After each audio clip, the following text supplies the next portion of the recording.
Halo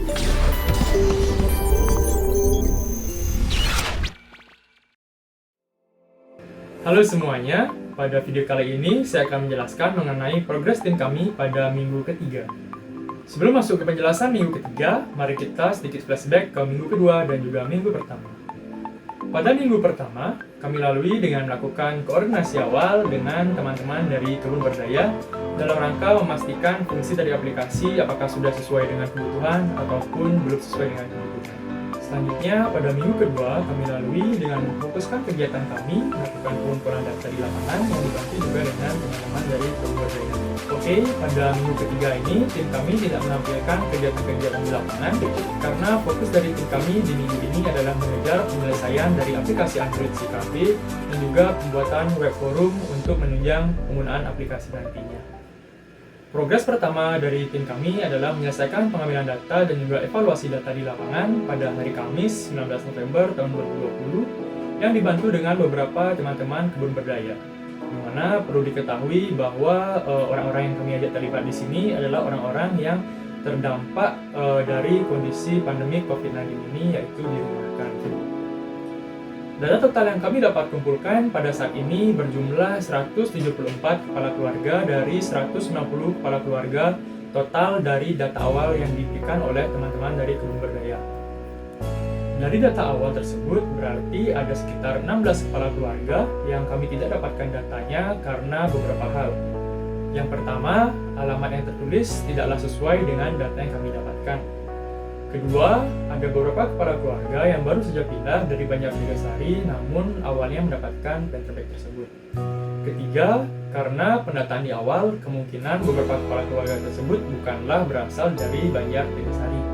Nah, tentu permasalahan-permasalahan tersebut sudah sering ada di lapangan, apalagi jika data tersebut memang dibuat dan disimpan secara manual, sehingga mengakibatkan adanya kesalahan-kesalahan pendataan yang mengakibatkan apa yang ada di lapangan bisa tidak sesuai dengan apa yang ada di atas kertas. Sebenarnya itulah pentingnya dari adanya aplikasi ini. Dengan aplikasi ini nantinya akan dapat membantu melakukan validasi data serta monitoring dengan tepat guna, karena segala data yang sudah dilengkapi dengan alamat besar koordinat dan juga jenis tanaman akan memudahkan komunitas ini nantinya untuk melakukan pemetaan wilayahnya. Oke, selanjutnya kegiatan kedua kami di minggu ini adalah melakukan bimbingan dengan Ibu Sofia Zaidah selaku dosen pembimbing dari tim kami pada hari Sabtu tanggal 21 November tahun 2020 untuk membahas mengenai progres tim kami ke depannya. Berikut merupakan cuplikan dari videonya.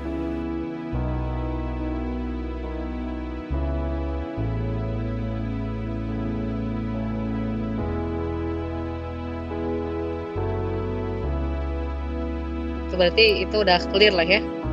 Nah tadinya takutnya kan ada yang tidak terdata karena itu gitu ya. Karena masalahnya misalnya gaptek gitu atau misalnya nggak punya Android, kan pasti nggak semua punya Android kan ya. Iya bro. Kasihan kalau terpaksa mereka harus beli karena ada program kita kan menyulitkan orang lain ya. Kegiatan kami selanjutnya di minggu ini adalah melakukan diskusi dengan programmer eksternal mengenai progres dari aplikasi CKB di Android pada hari Minggu tanggal 22 November tahun 2020. Berikut merupakan cuplikan dari videonya.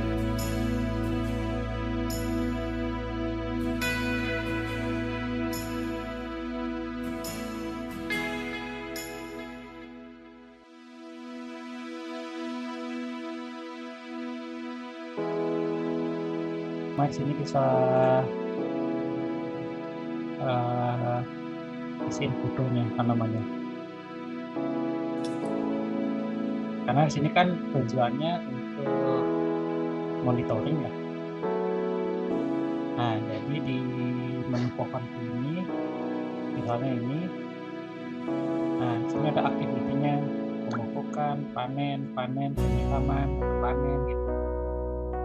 Selain kegiatan-kegiatan yang kami lakukan secara bersama, teman-teman dari tim kami juga sudah menyiapkan vlog kegiatan mereka dalam pembuatan aplikasi ini yang dilakukan di daerah masing-masing. Mari kita lihat videonya.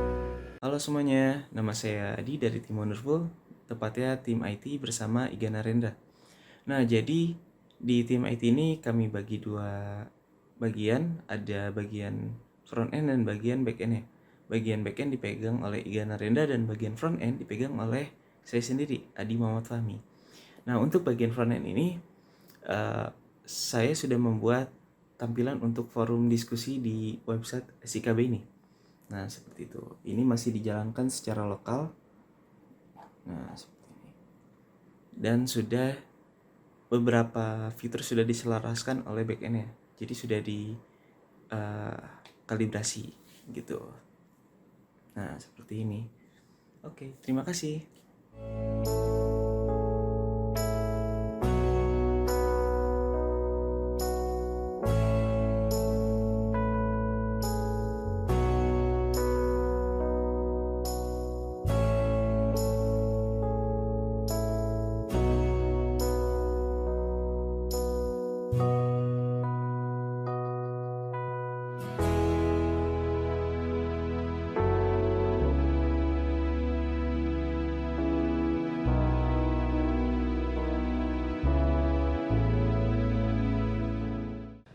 Oke teman-teman, sekarang tanggal 18 November 2020. Waktu terus berjalan dan akhirnya atas pertimbangan waktu itu kita memutuskan untuk mempertimbangkan kembali framework yang kita akan gunakan. Kira-kira kita pakai apa? Untuk front end kayaknya tetap sama, cuman di back endnya sepertinya saya yang banyak memutuskan di bagian back end. Kayaknya kita bakal ganti framework deh ke Django atau ke Django. Atas beberapa pertimbangan, selain pertimbangan waktu juga ya sebenarnya. Ternyata Laravel ya memang lebih kompleks, lebih mantep jadinya, cuman ngelihat waktu juga karena kita harus belajar Laravelnya, dan jujur aja saya nggak terlalu kuat di PHP, di pemrograman PHP. Jadi mumpung Django ini pemrograman Python, saya lebih kuat di pemrograman Python lah ya, lebih pede gitu ya di pemrograman Python. Jadi ganti deh. Terus alasan yang kedua dan salah satu alasan paling kuat adalah untuk di Laravelnya kita belum ngerti integrasin front end sama back endnya.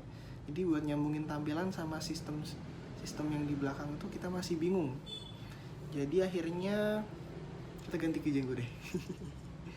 Dan ya mumpung juga ada tutorialnya, dan pastinya bakal sering buka documentation dari Django.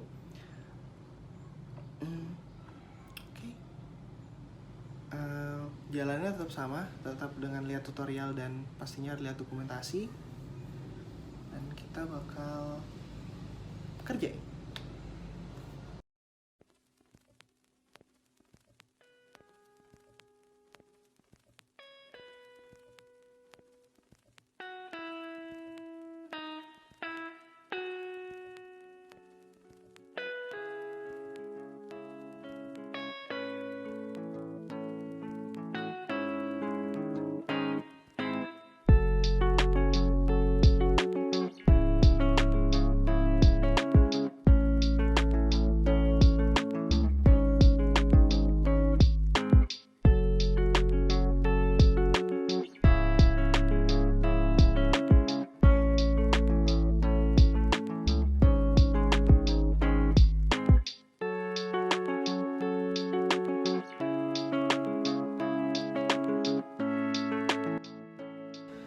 Oke teman-teman, sekarang sudah tanggal 21 November, deadline semakin dekat, dan kabar yang sangat-sangat buruk. Sudah sekitar 3 hari back end ada problem cukup berat, karena istilahnya page-nya nggak bisa render yang seharusnya bisa render. Parah banget. Sementara front end-nya sudah mulai mendahului back end. Jadi yang tampilannya itu sudah jadi, tapi yang sistemnya, database di belakangnya belum. Akhirnya kita mengambil keputusan cukup berat untuk akhirnya kita clone. Istilahnya begini, Kalau misalnya teman-teman mengupload codingan gitu sesuatu dan codingannya itu open source atau sumbernya terbuka, itu teman-teman orang-orang lain itu bisa menduplikasi codingan teman-teman dan istilah membuat itu jadi kayak atas nama mereka, tapi tetap ada tandanya, namanya di fork.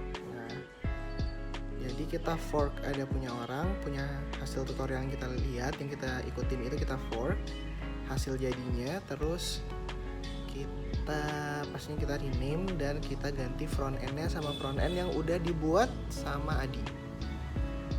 Tapi tetap sih back end-nya harus ngejar juga, karena kemarin udah benar-benar ketinggalan, jadi nggak ada progres selama 3 hari. Itu udah ngulang bikin repositorinya, udah ngecek make sure semua tutorial udah bener. Ya, mungkin yang salah tutorialnya kali ya. Dan juga apa lagi? Kita akan berusaha mengejar dalam waktu kurang dari 24 jam. Soalnya targetnya menurut timeline yang kita udah buat sendiri juga, besok kira-kira pagi atau siang website ini sudah bisa di-deploy atau di-launch ke entah nanti kita pakai cloud server atau intinya ke internet.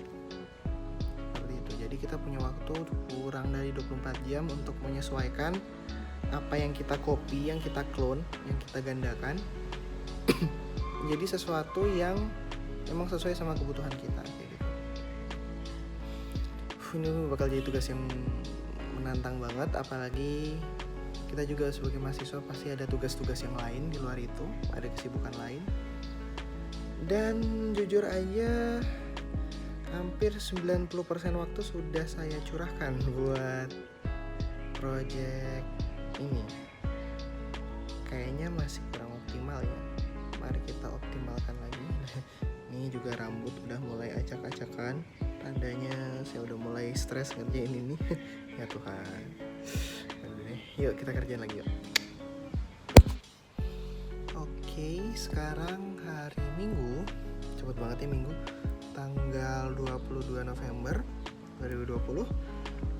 Dan sekarang ini seharusnya deadline untuk peluncuran atau deployment dari aplikasi Android dan website forum. Cuma nanti kita lihat dulu apa kita bisa selesaiin web forumnya hari ini. Targetnya sih malam ini. Karena udah dapat codingan, sekarang kita tinggal cek satu-satu fiturnya aja, yang mana udah isi, yang mana masih belum. Kayak gitu.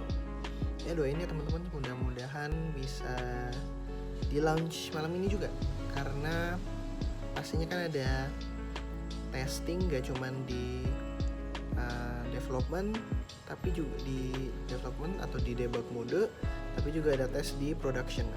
Nah, jadi kita mudah-mudahan bisa ini ya, bisa nge-upload dan nge-deploy codingannya tepat waktu, karena ini pasti kita butuh waktu buat ngetes di deployment. Semangat! Oke, sekian progres dari tim kami pada minggu ketiga. Semoga apa yang kami lakukan bisa bermanfaat bagi warga sekitar.